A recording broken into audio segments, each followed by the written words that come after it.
Hi, Warren. Bit of a tougher game than Wednesday. What's your assessment of the performance? Oh, it was tougher. I mean, I think we were caused a few problems, our own problems really, with some of the turnovers and a couple of intercepts and a couple of poor passes that sort of allowed them in the game, put us under pressure. I mean, we scored some good tries in the first half, and I was pleased with a lot of the forward effort. I thought the line-out was good. It was pleasing we scored a try from Maul, and when we got close to the line, we looked pretty strong up front as well. So, that's one of the things that we've been working on, but just a little bit edgy and a bit untidy, and particularly in that first half, which allowed them to stay in the game. So was that first 45 minutes what you needed? Yeah, I mean, I think it's what's going to come in the test matches in terms of them coming, the South African team coming pretty hard, trying to put us under pressure, see if they can get knock balls and catch us behind the gain line and have some loose stuff and look to pressurise us and make mistakes. So we just need to make sure that we're a bit more accurate and tidier. And I thought we did that a lot better in the second half. And the players, they were well aware that they'd forced a few passes and thrown a couple of bad ones, which allowed them the opportunity to score. You just talk us through the Marcus Smith call-up and the situation with Finn Russell, please. We made a call to England last night, just a courtesy call just about his availability. We're not really about his availability, the fact that we were going to call him up. And Finn Russell has got he had an injection today, so not a strained Achilles, but a slight little wee tear in it. So that's going to keep him out for the next couple of weeks. We're going to try and see if we can rehab him, and he's going to be in a boot for the next 5 days. And then when he comes out of that, he'll have some more treatment. He'll still continue to get treatment over the next 5 days. But and if he makes progress and making good progress, then we'll assess him going forward. If he's not, then there's a possibility that he may go home. So we're just going to be a wait and see situation with him. Thanks, Warren. Cheers. Rory? Hi, Warren. Congratulations. Can I just ask you about Jack Conan? He's in a pretty tough battle for that number 8 slot. How do you feel he's gone today, and how do you feel he's gone over the course of the tour, please? I think he's playing really well. I thought he played really well today. Some really good footwork and some good go forward. He was accurate. We're really, really pleased with his performance in the couple of games that he's had. So, he's doing well. It's a competitive slot, isn't it? Sorry? It's a competitive slot, that number 8 jersey. Oh, yeah, it is, yeah. There's a few positions. I mean, there's back rowers. There's a lot of competition at the moment. So, yeah, it's going to be difficult for us. But, look, he's going well. And I thought the guys came off the bench, gave us some momentum too, so which was pleasing. But, he's definitely put his hand up at the moment. Finally, for me, that first 45 minutes before the red card, is that the most valuable game footage you have to analyse now in the way that you were it was put up to you, the way the players were forced to make decisions under pressure, maybe that they hadn't been under beforehand? Yeah, and I think they came with a different defensive sort of mindset to try and stop us with sort of some of our offloads and stuff, and we had to adjust to that. So, definitely, I think we were something like, in that first half, like 38% of our possession was turnover possession, which allowed them, and they were something like 14% of their possession was turnovers. And so when you have those sort of numbers, you're going to allow an opposition team to have opportunities, and that's what happened. So yeah, we'll look at that pretty closely and look at how we need to tidy those aspects of our game up. I thought they were much better in the second half. Thank you. Hi, Warren. Are you guys any closer to knowing who your next opponents will be? No. And on that, do you even know what day the game might be? I'm pretty sure it's going to be Wednesday, and I think there's a good chance that they'll switch the Stormers and South Africa A game around. So, but nothing's been confirmed yet.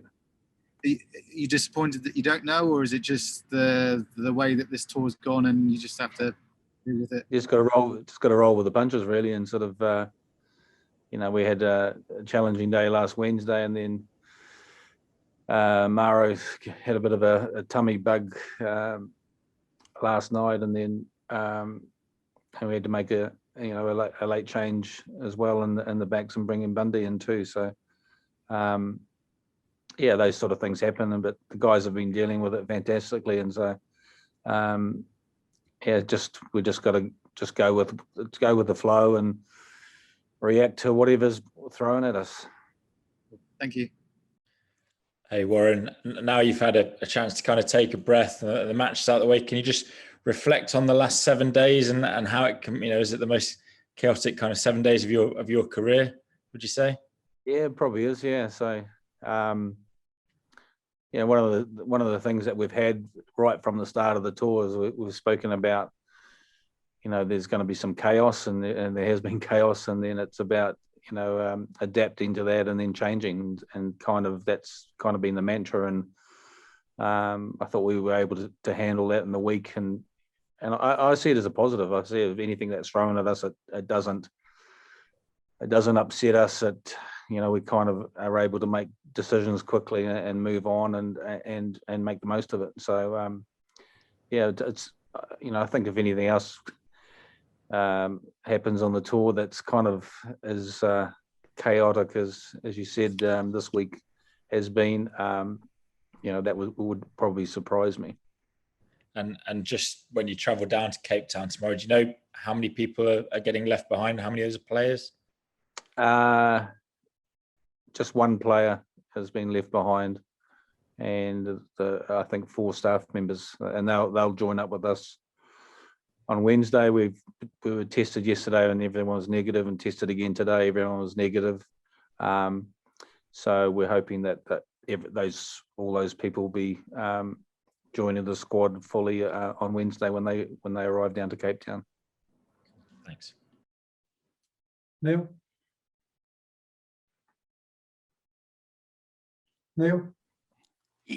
Yeah, hi Warren. Are you doing anything different now than you were at the start of the tour in terms of keeping everyone safe, that kind of thing? In terms of us and our bubble, you mean? Yeah. No, we're not doing anything different. We've been very, very stringent in the way that we've applied what the medical team and the guidelines that they've set out to us. It was a bit of I think the big challenge was that we arrived at the hotel the first day and 12 of the staff members had tested positive, and then a couple of days later another 5, and then a couple of days after that another 2, and then another 1. So that's kind of been a bit of a challenge for us from that regard, and that's why we'd requested for Cape Town that the hotel staff who stay on site came in earlier and were tested regularly as well. So the risk isn't really with us, it's any engagement with anyone else, and so we're trying to keep that as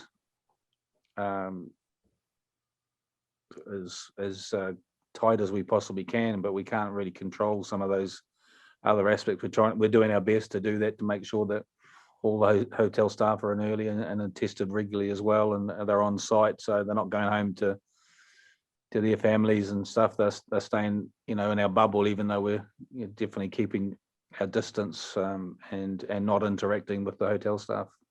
Yeah, well, I guess that anything the Springboks can throw at you after this will seem like a walk in the park, won't it? Yeah, it won't. Yeah, it won't be a. Yeah, I agree, and that's kind of what we've been saying, is that nothing that people throw at us is going to hopefully catch us by surprise, or we'll be ready for that.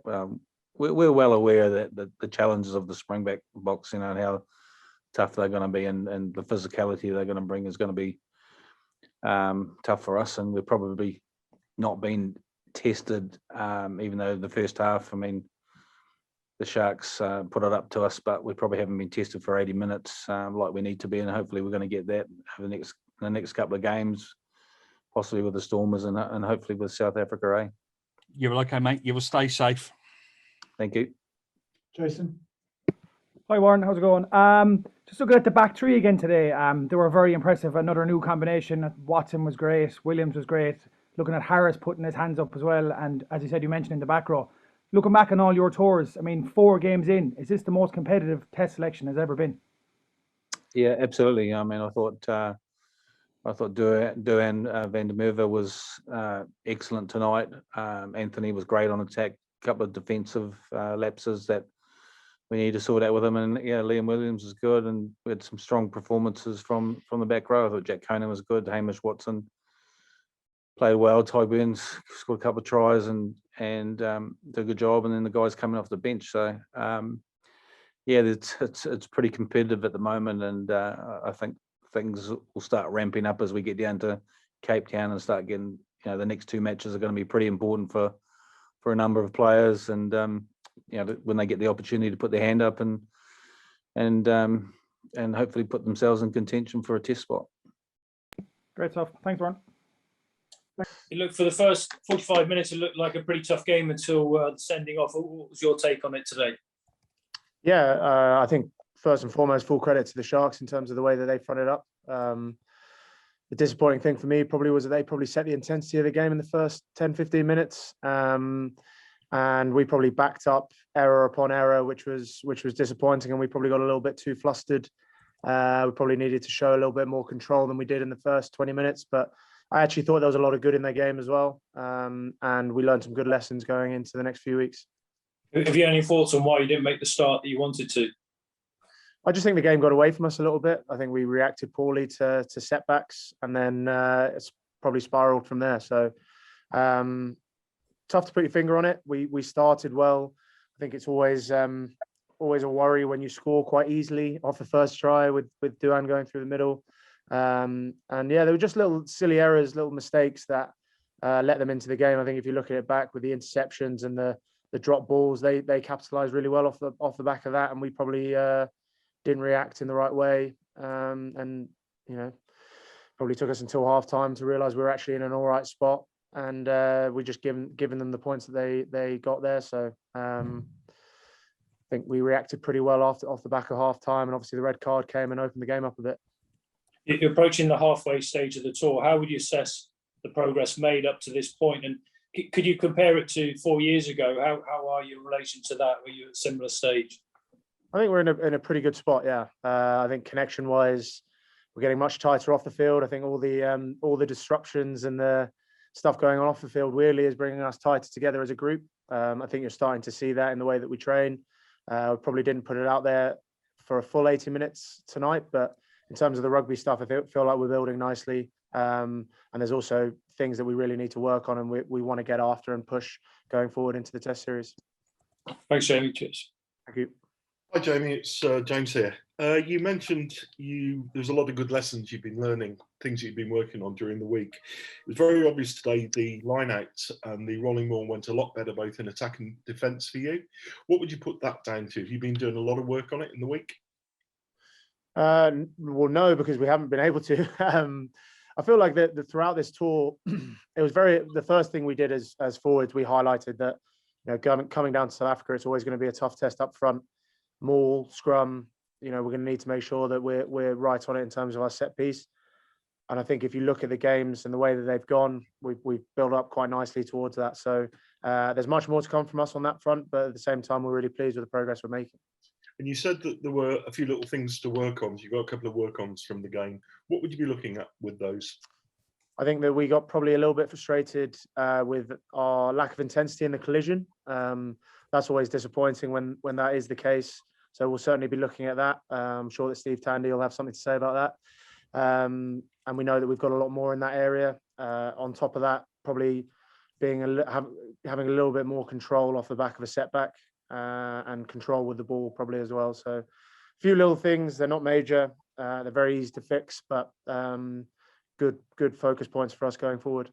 Thanks, mate. Have a good week. Thank you. Neil? Yeah, hi, Jamie. You said you've not been able to work on stuff. Have you been able to do any training in between the matches? Yeah. So we had a good hit out yesterday, probably like an extended team run. So look, obviously we are working on stuff. It probably was a bit of an exaggeration for myself, but there are little things that we can work on. I guess we're a a little bit limited with regards to time. Obviously, you can't be on the field for hours on end the day before a game. So there are little things we're working on. There are a lot of meetings behind the scenes, and then our main hit out is in the games. And I feel like we're getting great feedback from those and taking steps in the right direction. When you're scoring 180 odd points in 3 games, is this ideal preparation for the Springboks? Yeah, of course it is. You're playing against South African teams. You know, look, we scored a lot of points. I think our attack is in a really good shape at the minute. And you know, we know that there's going to be a step up of intensity. There always is going to be a step up of intensity when you play against us, you know, the world champions in their home ground. But at the same time, the teams that we're playing against have impressed as well in terms of their emotion, their physicality, their intensity. And I think we saw a lot of that tonight. So, you know, we can only play what's in front of us. I feel like we're you know, I've said it a few times, taking steps in the right direction with regards to our attack. We've got a few levels to go with our D. Do you step it up over the next couple of games? Now, obviously, you might have the Stormers Wednesday, or next Saturday you might have South Africa A. Yeah, but do you start hitting it up given each performance now? We're always going to be looking to build. The way that these tours go, my experience from the last tour, you build throughout the campaign. There are certain things that you want to work on. There were certain things that we wanted to work on in the game today. And I feel like we got a good hit out with regards to that. And everything is, of course, gearing towards the step up in intensity when it comes to South Africa. That's pretty obvious that that's going to be the case. But at the same time, the way that we're training, the way that we're playing, having been up here at altitude, I think it's going to put us in a good stead going forward to the Test series. Okay, mate. Thank you very much. Stay safe. Thank you. Hi, Jamie. You must be delighted to get those 2 tries today after the slagging for the knock-on. It's the monkey off your back now, I suppose, is it? Yeah, that's massive for me. That haven't heard the end of it, and my mates from home have given me some stick as well. So hopefully that can put a silence to all that. But in fairness, your try scoring record, like over the years for our front row, like with Sarah Sanin, it's pretty good. Like, I mean, you put it down to anything. Hookers get on the end of a lot of mauls. It's nice to play in a dominant forward pack. Look, I love getting my hands on the ball. I feel like it brings out the best of me as a player, and it's always nice to get over the line. Good stuff. Thanks a million. Thank you. Thank you, everyone. Thanks, guys. Thank you very much.